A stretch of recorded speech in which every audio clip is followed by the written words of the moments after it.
16 games unbeaten. Can we make it 17? Let's find out.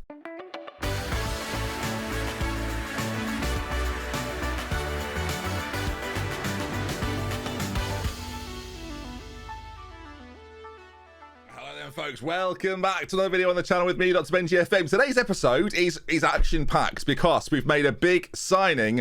I tweeted it last night. I like to get the fan reaction before I do it. I said, how much would you pay for this guy? Let's bring him up on screen. Peter Randrup. Now, this Danish young man has cost me a fair amount of money. I've gone, I don't know, bold really. It's the first signing I've made as a manager in this save that I've thought, I'm going to sell you one day for a lot more money. And because I think that's probably what's going to happen with him. There are some flaws in his game. People will look at his finishing and maybe his dribbling and his passing and think, I don't think he's quite the guy. Very, very quick though. Like, something to be noted immediately. Great technique, great work rate, which is quite rare when you have a player with great work rate and great flair. They don't usually come together. Great off the ball as well. The crossing's pretty good. There's definitely some flaws. Again, 19 years of age, he's definitely going to improve. So you might see some of these attributes rocket if we see it for a long time. And equally, if we sell him on, he might become some superstar player. But yeah, this Danish international has cost me £13 million, which I don't think is too bad. I think that's pretty good for this type of player. Of course, he'll join us in the January period. We're halfway through December, so not long to wait. His record in Denmark is outrageous. So if you wanted convincing of signing him, this is that right here. 16 appearances this year, 10 goals, 12 assists, and 8.18. I'm sure we'll find space for him somewhere, although I'm not sure where that is right now. So yeah, an interesting player that I thought was worth bringing in before someone else took him, and then he was worth 50 million, and I feel like I could have got him and sold him for that. So here we are. And as mentioned then, we are unbeaten since our last meeting versus Derby, which was pretty unconvincing. And Derby, actually, it's quite sad really. They've completely just sort of like stopped winning. It's quite sad. Hopefully it doesn't last forever. They're 10th in the league table now. But back to ourselves very briefly then. A 3-0 win over Bristol City, bottom of the league, you'd expect to beat them. West Ham was a tricky 0-0. A 4-1 win over Wolves before frustrating home draws, I think that's the way to put it, against Leicester and Arsenal. And now then, Manchester City, we're giving ourselves, it's fair to say, the toughest task right now to hold on to this unbeaten streak. We are the only team not to lose this season. I suspect that if we're going to lose, away at Manchester City is the perfect place to do it. Because of all the draws that we've had in recent times, you can see the league table has really squeezed up. It's tightened up a lot. Derby have, let's say, fallen off a cliff. They're in 10th now, but you can see Thames 36, City 35, Liverpool 34, and Thames FC have moved themselves back into the Champions League places, and Manchester United are on the rise after a tricky start as well. So we're very much aware of the fact that they're going to come around soon. They have lots of good players, so we can't just expect them to stay away from us. As far as we're concerned, look, we're playing some good football. We've had to have a little bit of rotation recently, quite a lot of games in a short space of time. But this side here will be our 11 going into this game. This has been my best 11 throughout the season, and hopefully then this team has got enough quality to give City a few problems. We're going to play this balanced approach to begin with and see where the game takes us. Nee's going to be in goal. Acacio, Brezes, maybe it's Brezes. Brezese? I don't know. Pintado will be next to him. Jordi at left back. I know it's his BML, but I always call him Jordi for some reason. Salatiel next to Juan Jose, Stephen. We've got Jakub and Aganovic. It's obviously Aganovic. Why do I make it complicated every single time? Malon there as well with Erman Trout up front. Come on then, boys. Let's see how we do. Oh, but while we're here, Erman Trout news. We can't sign him from Bayern because he costs quite a lot of money. Doesn't mean we can't loan him for an extra year though. He's here till 2043. So here we are then. What we need is for him to be released by Bayern at the end of this contract, and then we just pick him up on a free transfer and everyone's happy. He can be recalled, but why would they ever do that? They're fine over in Germany. Don't worry about little old AFC Thames that are top of the Premier League. Right then, let's see how we go. Of course, we're not in Europe, so our players are fresher, hopefully around this time of year compared to the City players that have got lots of games week to week.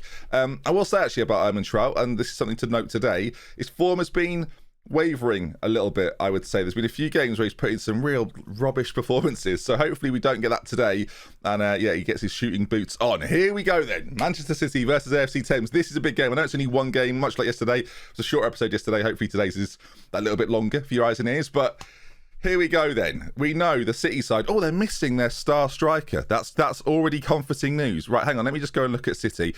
I can't, there we are. I couldn't get there originally. Well, I say they're missing their star striker. Are they just not playing? Oh, he's been rested. So Celia is outrageous. Arguably one of the best players on the game. He's not featuring for them. He's had an okay season so far. Nothing like that, like Trout. Again, they're going to have some good players in the side. But yeah, his 19 goals in 29, that is their main boy. Who is up front for them today then? Carlos Jorge, however you want to say it. Come on then, lads. Show me what you can do. Keep the run going. The unbeaten streak. Can we keep it going? Can we go the whole season? Can we go invincible, viewers? And it is at that point where I lost the right to say anything. George up front is also quite good. I dare say he's actually slightly better than Trout, which is annoying. We get to see this over and over again. I kind of want to look at a few of the other... I wish I hadn't looked at a few of the other players. Let's kick off, shall we? As the team's then walking out, the assistants are flanked by either side. That looked very, very weird. Okay then, Manchester City versus Thames as the ball is bouncing to that right corner and Nee has unconventionally come out to get it, but it's fine as Acacio plays it down into the centre of it. It was quite poor actually as it's launched forwards towards Trout. I'm already nervous that they're in. Like sort of similar to the Derby game. I was already nervous. As soon as you see any of your team, you must feel like this when you play Football Manager. I assume most of you are Football Manager players. Is that when a player launches a ball forward and a centre back heads it on, that's the point you know, oh, we're in trouble here. Our defensive line there is split in two. These two players are playing one line. These two players are playing another line, and as a result, he's played within that line and converted. I'm unbalanced. I'm 1-0 down after 3 minutes away at City. What does it say in the book? What do we do now? Of course, if City beat us today, they will go to the top of the table and our unbeaten run will have gone. I think we're safe in terms of relegation. I think that's probably going to be fine, but then the battle for Champions League football may well exist against Thames FC, which is a horrifying thought, as City so far, at least from the highlights that we've seen, are first to everything. As Trout, well, not that one there, they're not. Trout's in. He's on a booking. Can he get a goal? He can! Oh my word, Leon Trout. It's a shambolic piece of play from Manchester City that has given Trout a big opportunity and an opportunity taken. And I said his form recently has been a little bit all over the place. That pass back there is appalling. The touch from Trout, fantastic. And then with the pressure on, there is a lot of pressure in front of the Thames fans. He converts. It's a really lovely finish. Maybe if we just think, because they're wearing similar colours, maybe if we just think that they are Thames FC, then we'll absolutely destroy them. So far, the game, incredibly even. We're having more of the ball, curiously, in the midfield. And we're having the ball from this throw in here as well as Malon, who has missed a couple of games recently, but he's back in the side and, well, that wasn't the best work he's ever done, as some nice link-up play. But, oh, Stephen with a fantastic tackle. Trout is also blocked off, though. We've got to try and keep the ball, but the ball across to Agnanovic is in. I still can't say his name correctly. Pull back to Malon. Oh, he's got to do better there, surely. It's a huge opportunity. All right, we're ticking towards half-time at 1-1, and I guess you've got to... I mean, I don't want to say too much, as Jordi plays a throw in forward that isn't particularly good. Stephen will get there first. I'd quite like to sign Stephen at some point, but Real Madrid currently want 90 million for him, and that ain't happening. As Salatiel Aganovic has been dispossessed, and the ball forward is easily dealt with, I want to say. It is. Juan Jose comes a little deeper, finds Jakob, who so far hasn't been too involved, but he's having a good season, so you never know. Maybe we'll see something from him in this game, trying to cut inside, but between the fullbacks, the ball across, not great. Truck can't get there, and so far, no team really in full control, but we have the ball. As the highlight progresses on key highlights, you always get excited. Who's going to have the final chance? As the challenge comes in, it hits the corner flag. It's played back to Salatiel, back to the man at left wing. Trout, it's a free kick to Manchester City. Oh no, he's already on a booking. Okay, he was offside. I thought he was going to be sent off. What a weird, rubbish highlight. Sorry for... I mean, we've all suffered in a way, haven't we? Trout got booked. What did he get booked for? Anything bad? Just pushed a player over. I mean, that is going to get you booked. You can't be doing that. I mean, no wonder. Never mind. So at half time, pleased with how things are going? I mean, pump fists? Probably not pump fists. Hands together. I'm pleased with how things are going. They're inspired and motivated. I'll do no more. I feel like that's been a success, as they've made a change as well.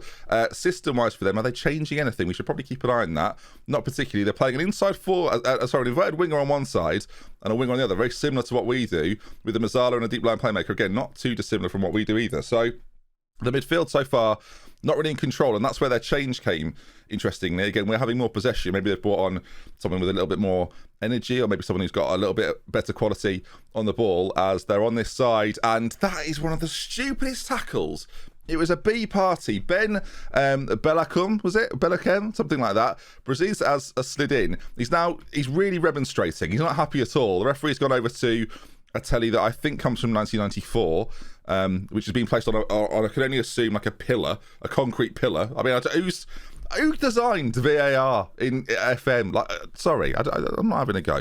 The penalty, I'm emotional because the penalty's been awarded. City then, with a chance to take on Lewis Knee. We're going to need a big save from our goalkeeper after a stupid challenge. We don't get it. Luis Augusto with the goal, and City on 52 minutes. It's very similar to the first half, really. They get an early goal, and they will got to do some chasing. Our boys are furious as well, which is not ideal, as we see the penalty again. It was, I think Lewis Knee nearly gets a hand to it. So will he be disappointed, viewers? Potentially so. Right, we'll encourage the lads, see if they can maybe do something. I'm looking at the rest of the team. No one's playing horrendously other than Jakub, who's having an absolutely terrible time. So him coming off makes sense. Venturi coming on. Came on recently for me, scored a goal. Can he do the same for me today? As that's sad. He's walking around the edge of the he's walking around the edge of the pitch. That is depressing in a way. As I like the fact they are doing, what's now in real life. He's behind the goal. Don't let them score while he's behind the goal. They'll probably celebrate. Salatiel with a brilliant tackle. We've just stopped. The whole team stopped. Why have we stopped? They've scored. It's 3-1 as our player trudges off in the background. For God's sake. We make this challenge here. Salatiel puts in a really good tackle. And then there's this moment where our entire team go, well, and then the ball goes through three defenders. None of them think, clear that away. None of them do. They'll sit there going, that's gone past me. Next one. Well, there it goes. Next one. It's in the back of the net. Shocking. I mean, still 3-1. And we've got maybe a chance. We've got to score early, you've got to think, to give ourselves a chance at maybe getting an equaliser later in the game. As Venturi's first action, ball played in, Melon's there. It's not particularly good. Jose keeps it alive, though. And as the game has gone on, like early stages, I thought, wow, City could give us some real bother here. And then we seem to come back into it. Hit the bar. Of all the things to hit. I mean, it's one of the obvious ones. All right, our team now are absolutely furious. This is the problem. They're absolutely livid. I'm going to try and fire them up. We're asking for a sending off here. Is there any other change I can make here? No one's playing horrendously, but no one's playing particularly well. I mean, Juan Jose Stephen, do you come off here for McGregor? Is that McGregor's motivated? Salatiel's in danger of being booked. Let's get him off. He's tired anyway. And then let's get Walk on as well. We'll bring on a couple of boys. We'll go more positive as well while we're at it.